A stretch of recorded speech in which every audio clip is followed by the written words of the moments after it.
Imagine a time when getting sick was only the beginning of your worst nightmare. If you broke a bone badly or found a strange lump on your body, you had to visit a doctor. But going to the doctor back then was not like it is today.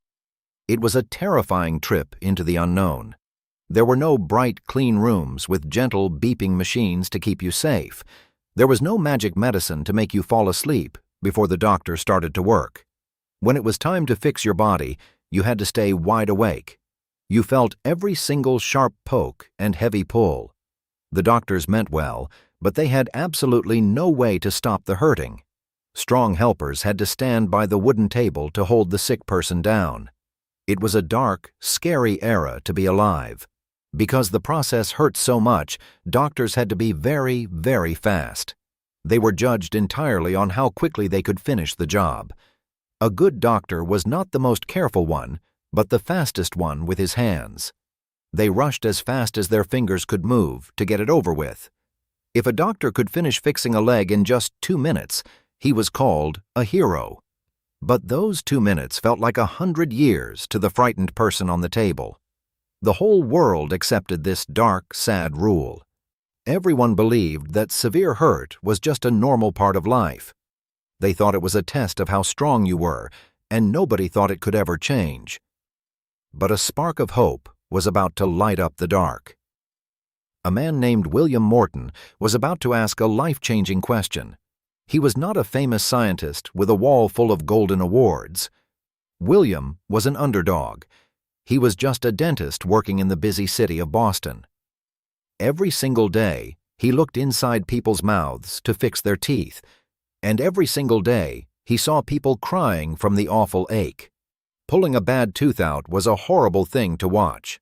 William hated seeing his friends and neighbors in so much distress. His gentle heart could not stand the tears anymore. He asked a daring question that most smart people thought was completely silly. He wondered, what if we could put people into a deep, heavy sleep? What if we could make them feel absolutely no pain at all? This bold thought started a grand quest.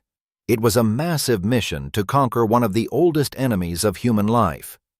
William wanted to find a hidden key to turn off the hurting. The medical establishment thought he was crazy. The top doctors in the big, fancy hospitals looked down on simple dentists. They laughed out loud at the idea of a magic sleep. They said you could not stop the human body from feeling a sharp cut. They believed feeling things was tied to being alive. To stop the feeling completely, they warned, you would have to stop life itself. William defied their warnings and refused to give up. He began to look for an answer in secret, reading old dusty books and talking to clever chemists. He was searching for a special potion. He soon found a strange, clear liquid.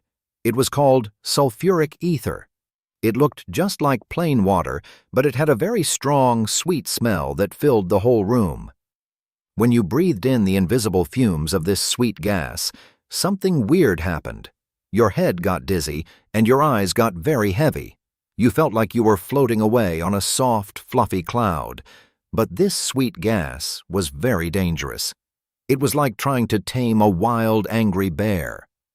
This was the massive challenge William faced in his quiet workshop. If he gave a person too little of the sweet gas, it would not work at all. They would wake up too soon and feel everything. The waking nightmare would come right back. If he gave them too much, it was even worse. The deep sleep could turn into a dark sleep you never wake up from. Getting the dose wrong could easily kill the patient. William had to be perfectly careful. He tested the invisible gas on himself first. He breathed it in and felt the world spin away into shadows. He woke up later, safe but very dizzy. He tested it on his pet dog, and the dog slept soundly and woke up wagging its tail. He even tested it on tiny bugs in glass jars. He needed a special tool that would let the sick person breathe just the right amount of air and gas. He worked late into the night, building glass globes and hollow wooden tubes. He was a man driven by a powerful dream. Finally, he felt ready. He had pulled a bad tooth from a man using the sweet gas, and the man did not even flinch. But pulling a tiny tooth was a small thing. Fixing a whole body was a big thing. William knew he had to show the entire world that his idea was real. He had to prove his secret to the very doctors who laughed at him. He set up a huge public test. The year was 1846. It was a crisp, cold autumn morning in the city of Boston. The biggest hospital in the city opened its heavy doors for a grand show. The room was called a surgical theater. Today, we call that famous room the Ether Dome. It had steep rows of wooden seats climbing high up to the ceiling, just like a sports stadium. The seats were packed with important, powerful people. The top doctors were there in their finest suits. They held their notebooks and looked very serious. They fully expected the simple dentist to fail. Down in the middle of the bright room sat a young man named Edward. Edward had a terrible, painful lump on his neck. He needed it taken out today. He was shaking with fear, gripping the arms of his wooden chair. The famous head doctor stood next to Edward. He held his sharp, shiny tools, ready to work fast. The whole room went totally quiet. William walked slowly down the steep steps. He carried his strange glass globe filled with the clear, sweet-smelling liquid. His hands were sweaty, but his eyes were brave. He stepped right up to the terrified young man. He spoke softly so only Edward could hear. He asked if the young man was ready to sleep. Edward nodded, his eyes wide with worry. William put the wooden tube gently to Edward's lips. He told the frightened boy to take a deep, long breath of the sweet air. Edward took a breath. The strong smell filled his nose and lungs. He took another deep breath. His tight shoulders dropped down. The magic began to work right before their eyes. Edward's eyelids fluttered and closed tight. His head tilted back against the chair. He fell into a deep, peaceful sleep right in front of the massive crowd. William stepped back and wiped his brow. He looked at the famous head doctor. He announced that the sleeping patient was finally ready. The head doctor looked very doubtful. He stepped forward with his sharp tool in his hand. The people in the high seats leaned in close. You could hear a pin drop in the giant room. The doctor made the first cut into the bad lump on the neck. Everyone waited for the terrible, loud scream. They braced themselves for the wild thrashing they saw every single day. But the scream never came. Edward did not move a single muscle in his body. He just kept breathing, slow and steady and calm. He was totally peaceful.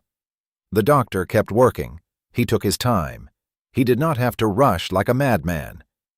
For the very first time in his entire life, the doctor could work slowly and carefully. When the bad lump was finally gone, the doctor sewed up the skin. He wiped his hands clean and looked down at the sleeping man. He looked up at the silent, staring crowd. His voice shook with pure awe. He told the room full of men that this was no trick. The impossible had just happened right in front of them. The room erupted into loud, joyful cheers. The serious men in suits threw their hats high into the air. The heavy weight of history had been lifted off their shoulders. A few minutes later, Edward slowly opened his eyes. He blinked at the bright lights shining down. He looked at all the smiling faces staring at him. He asked if the doctor had started yet. He had felt absolutely nothing at all. The crowd cheered even louder. The long, dark night of medicine was finally over. William Morton had proven that his sweet gas worked perfectly. The daring question had a beautiful, world-changing answer. The payoff was immediate and miraculous. The amazing news spread across the world like wildfire. Letters were sent on fast ocean ships to every country on Earth. A brand new word was born to describe this magic sleep. We call it anesthesia. It is a big word that simply means without feeling. It was the greatest gift medicine ever gave to humanity. This single morning in Boston ended thousands of years of surgical agony. The dark, scary days of wide-awake operations were gone forever. The waking nightmare was truly over. Before this day, doctors could only fix simple things on the outside of the body. They could only do what was incredibly fast. The inside of the human body was a locked, secret door. Now, that door was pushed wide open. With the patient in a safe, deep sleep, doctors could do amazing things. They could finally take the time to learn how the body really worked inside. They could fix broken hearts.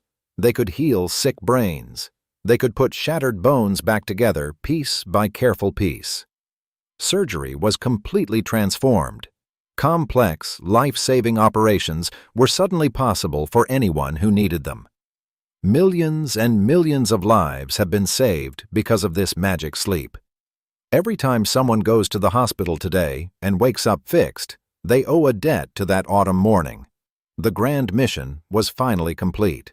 The human race had found a way to win against its oldest fear. The quest led by one underdog changed everything. It all happened because one simple man refused to accept the dark rules of his time. He believed in a kinder, softer world. The gears of understanding turned. The old ideas crumbled into dust. A new age of healing and hope took over the globe.